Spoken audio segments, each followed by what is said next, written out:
The Lord of the Rings movie trilogy and Amazon's Rings of Power show each give a form of the history of the Rings of Power, but due to necessary adaptation changes for plot and continuity in the adaptation, they don't give a full and accurate history according to the books. The Silmarillion gives a complete history of the Rings of Power from the elves' perspective. There are a few slightly differing accounts of specific details in the story, but as a whole, the storyline is complete. One such example is the difference in the distribution of dwarven rings according to the dwarven tradition. I will be reading a few excerpts from the chapter of the Rings of Power and the Third Age from the Silmarillion. Seeing the desolation of the world, Sauron said in his heart that the Valar, having overthrown Morgoth, had again forgotten Middle-earth, and his pride grew apace. He looked with hatred on the Eldar, and he feared the men of Númenor who came back at whiles in their ships to the shores of Middle-earth. But for long he dissembled his mind, and concealed the dark designs that he shaped in his heart. Men he found the easiest to sway of all the peoples of earth, but long he sought to persuade the elves to his service, for he knew that the firstborn had the greater power. And he went far and wide among them, and his hue was still that of one both fair and wise. For Sauron took to himself the name of Anatar, the Lord of Gifts, and they had, at first, much profit from his friendship. It was in Eregion that the counsels of Sauron were most gladly received, for in that land the Noldor desired ever to increase the skill and subtlety of their works. Moreover, they were not at peace in their hearts. Therefore they hearkened to Sauron, and they learned of him many things, for his knowledge was great. In those days the smiths of Osten Ethel surpassed all that they had contrived before, and they took thought, and they made rings of power. But Sauron guided their labors, and he was aware of all that they did, for his desire was to set a bond upon the elves and to bring them under his vigilance. Now the elves made many rings, but secretly Sauron made one ring to rule all the others, and their power was bound up with it, to be subject wholly to it, and to last only so long as it too should last. And much of the strength and will of Sauron passed into that one ring, for the power of the elven rings was very great, and that which should govern them must be a thing of surpassing potency. And Sauron forged it in the mountain of fire in the land of shadow.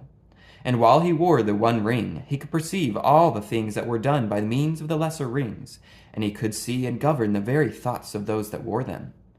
But the elves were not so lightly to be caught. As soon as Sauron set the one ring upon his finger, they were aware of him, and they knew him, and perceived that he would be a master of them, and of all that they wrought. Then in anger and fear they took off their rings. But he, finding that he was betrayed and the elves were not deceived, was filled with wrath, and he came against them with open war, demanding that all the rings should be delivered to him, since the elven smiths could not have attained to their making without his lore and counsel. But the elves fled from him, and the 3 of their rings they saved, and bore them away and hid them. Now these were the 3 that had last been made, and they possessed the greatest powers. Narya, Nenya, and Vilya. They were named the Rings of Fire, and of Water, and of Air, set with ruby, and adamant, and sapphire. And of all the elven rings, Sauron most desired to possess them, for those who had them in their keeping could ward off the decays of time, and postpone the weariness of the world. But Sauron could not discover them, for they were given into the hands of the wise, who concealed them and never again used them openly, while Sauron kept the ruling ring. Therefore the 3 remained unsullied, for they were forged by Celebrimbor alone, and the hand of Sauron had never touched them. Yet they also were subject to the One. But Sauron gathered into his hands all the remaining rings of power, and he dealt them out to the other peoples of Middle-earth, hoping thus to bring under his sway all those that desired secret power beyond the measure of their kind.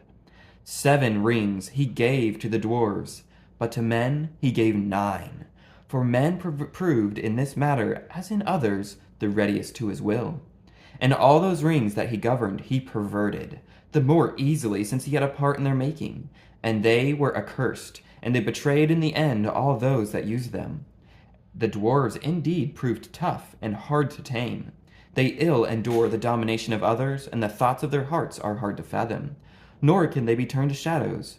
They used their rings only for the getting of wealth, But wrath and an overmastering of greed of gold were kindled in their hearts, of which evil enough after came to the prophet of Sauron. It is said that the foundation of each of the 7 hoards of the dwarf kings of old was a golden ring. But all those hoards long ago were plundered, and the dragons devoured them, and of the 7 rings some were consumed in fire, and some Sauron recovered. Men proved easier to ensnare. Those who used the 9 rings became mighty in their days, kings, sorcerers, and warriors of old. They obtained glory and great wealth. Yet it turned to their undoing. They had, as it seemed, unending life, yet life became unendurable to them. They could walk, if they would, unseen by all eyes in this world beneath the sun, and they could see things in worlds invisible to mortal men. But too often they beheld only the phantoms and delusions of Sauron, and one by one, sooner or later, according to their native strength and to the good or evil of their wills in the beginning, they fell under the thraldom of the ring that they bore, and under the domination of the one which was Sauron's, and they become forever invisible, save to him that wore the ruling ring, and they entered into the realm of shadows. The Nazgul were they, the ring-wraiths, the enemy's most terrible servants. Darkness went with them, and they cried with the voices of death. Of the 3 rings that the elves had preserved unsullied, no open word was ever spoken among the wise, and few even of the Eldar knew where they were bestowed. Therefore, ere the 3rd age was ended, the elves perceived that the ring of sapphire was with Elrond, in the fair valley of Rivendell, upon whose house the stars of heaven most brightly shone, whereas the ring of adamant was in the land of Lorien, where dwelt the Lady Galadriel. But the red ring remained hidden until the end, and none save Elrond and Galadriel and Círdan knew to whom it had been committed. Now all these things were achieved for the most part by the counsel and vigilance of Mithrandir, or Gandalf. And in the last few days he was revealed as a lord of great reverence, and clad in white he rode into battle, but not until the time came for him to depart was it known that he had long guarded the red ring of fire.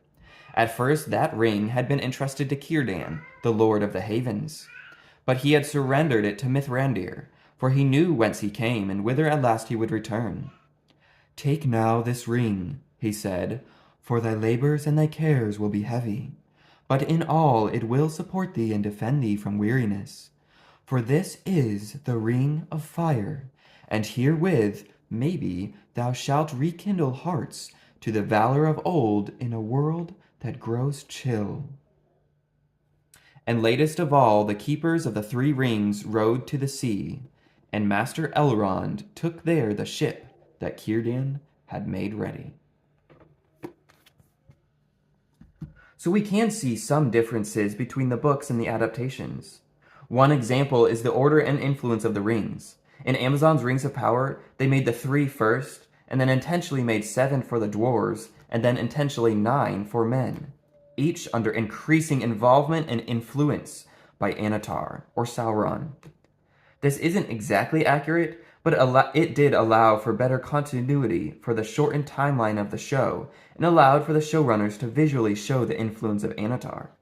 According to the books, they were originally made as 19 similar rings, of which the last 3 were made after Anatar, that is Sauron, had left. It turned out that he had left for Mordor and would only in a few years forge the One Ring. Not until Sauron put on the One Ring did they know his treachery and hid the 3. Sauron then came and, after torturing Celebrimbor for their locations, took the other 16 rings and himself determined how many to give to men and dwarves. Thanks for watching. Comment below with any questions or topics you want discussed. Make sure to like or subscribe with notifications if you haven't already.